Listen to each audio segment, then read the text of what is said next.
During the last 15 years, nanotechnology has started its conquest of the nano world. The techniques are being perfected, and they promise to drastically change our everyday life. We have illustrated this with a presentation of the European project NAPA at Brussels, which explains the new fabrication processes at the nanometric scale.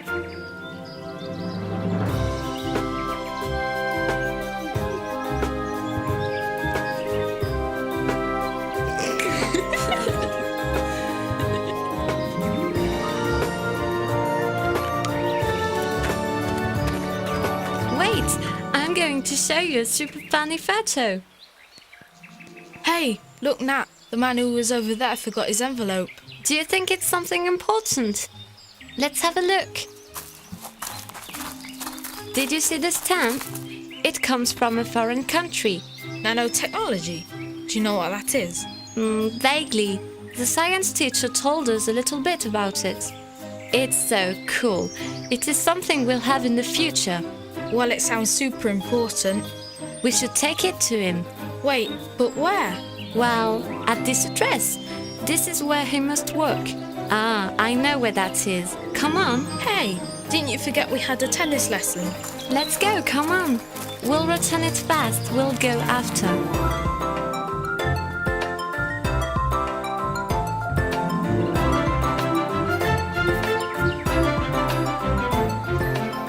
My envelope! I don't know how to thank you.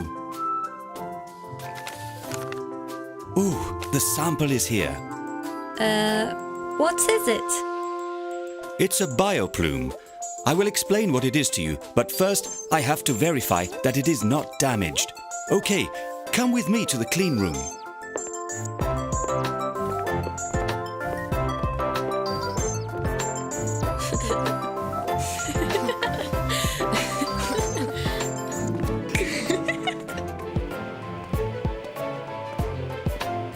Here we are, ready to enter the clean room. It's a very clean place where even the smallest bit of dust is not allowed.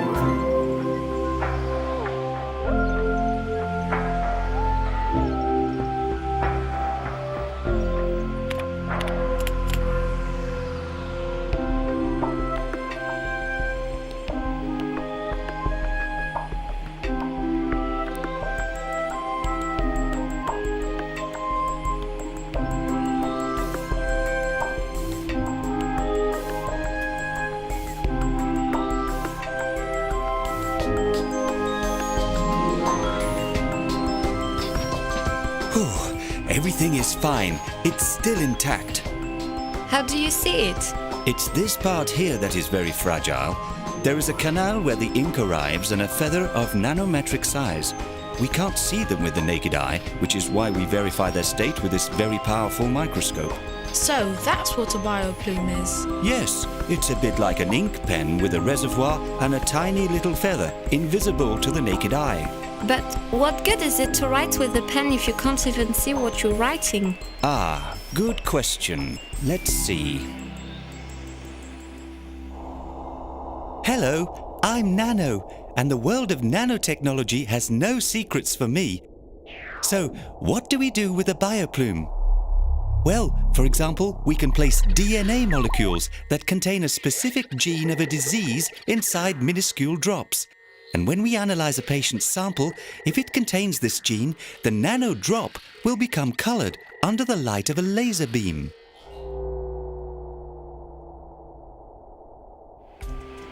The bioplume therefore allows us to make devices that look like electronic chips, which allow the doctor to better diagnose illnesses. So, will it help cure my sick grandma? Maybe not cure her, but at least to take care of her better. We can also predict illnesses before they start. And thanks to its microscope, you can do all of that? Not only that, but the exploration of the nanometric world has started because of these observation techniques. Would you like to observe an ant? Oh, yes!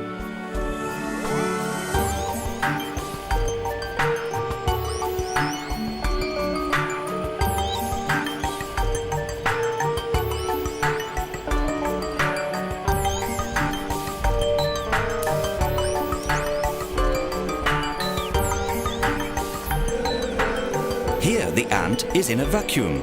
I switch on the electron beam that will allow us to see it. Here you can operate it. Who would like to take the controls? Me!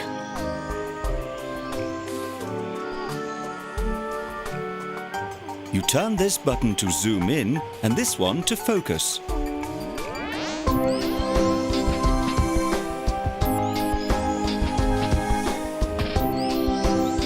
Wow, the head is incredible.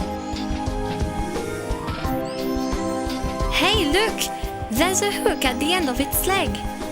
Now you see why, when you observe all the little details, we can better understand the ant and how this small world works. But how little exactly is this world?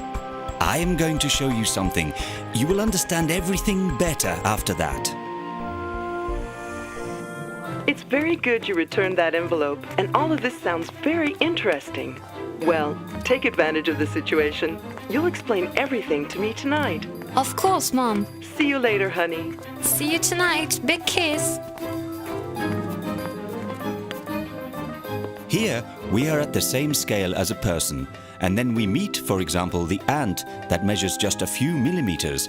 This is what we call the macroscopic world. Then, measuring a few microns, there is, for example, a human hair. From now on, anything smaller is not visible to the naked eye, like bacteria or cells. We enter the microscopic world.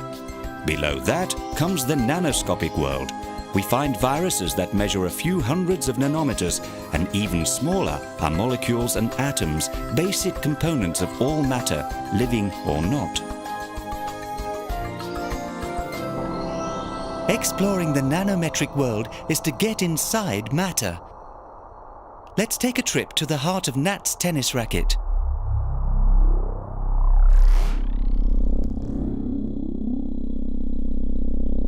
It is composed of fine carbon nanotubes, extremely resistant and unbreakable. We can continue.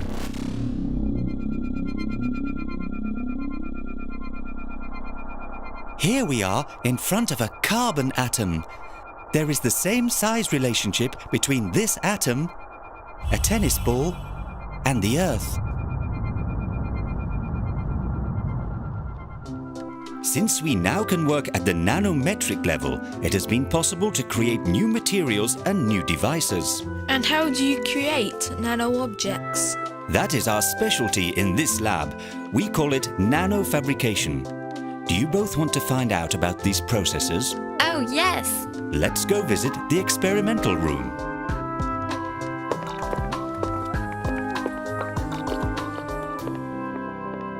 Kira, I have the impression that we have some young researchers with us. Pat and Nat have been asking what we do here all day. Only passionate things, that's for sure. I'm certain that Martin talked to you about nanofabrication. Yes, a little bit. But we'd like to know how you make things so tiny. Well, we are inspired by the writing processes used from the beginning of time, and we have been experimenting with many processes, like soft lithography and nano-imprinting too. Look at this small flexible screen. Wow! Surprising, isn't it?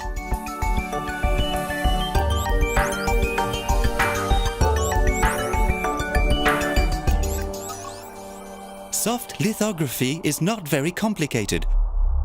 Watch. I use an elastic polymer stamp that I have molded earlier. I put the ink on it. It's the inking step. I let it dry. I turn it over and put it in contact with the surface. Next, I remove the stamp from the surface, and the ink that was on the stamp's features is left. This is how we make drawings with molecules.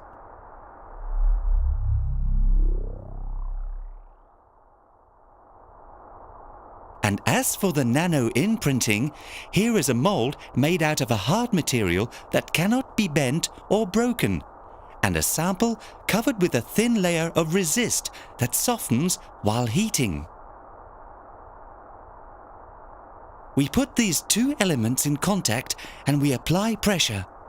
The layer of soft resist flows and positions itself around the mold's patterns and takes the same shape.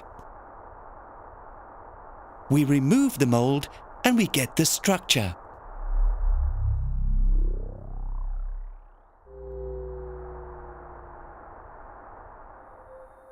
Look at a stamp and now look at a print. These printing techniques are based on the same principle as the one that was used by Gutenberg when he invented the printing process, except now we can write a full Harry Potter adventure on the stamp of a letter. Too cool!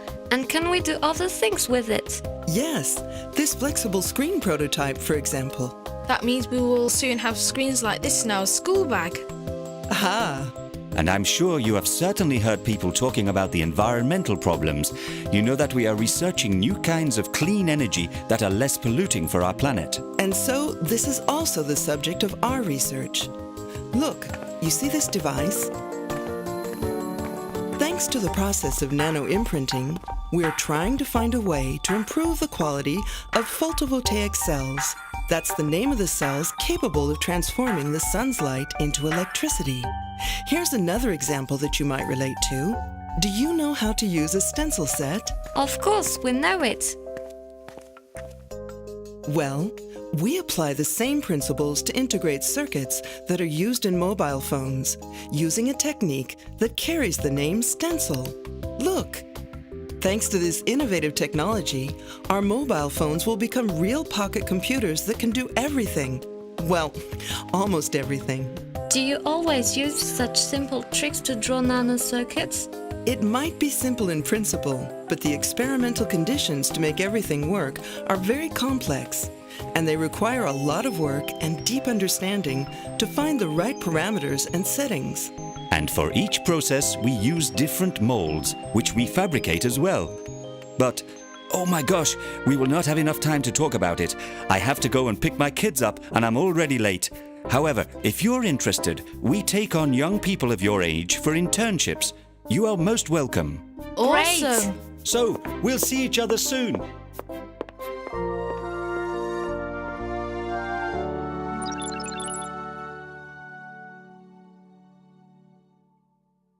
See here, you're not in focus. You have to try to move this button so it will be a little bit clearer. Yes, that's a lot better. You're heading in the right direction. The mold of your nano person will be a success. Oh, I would love to do this job later. Pat and I would like to ask, what kind of studies do you have to do? Well, first you need to get yourselves in a scientific curriculum. Next, you will have the choice between many classes and different jobs, from technician to researcher or engineer.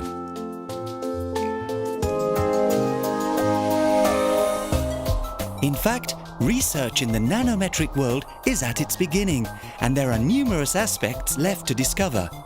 It is maybe up to you, tomorrow's researcher, to explore this world.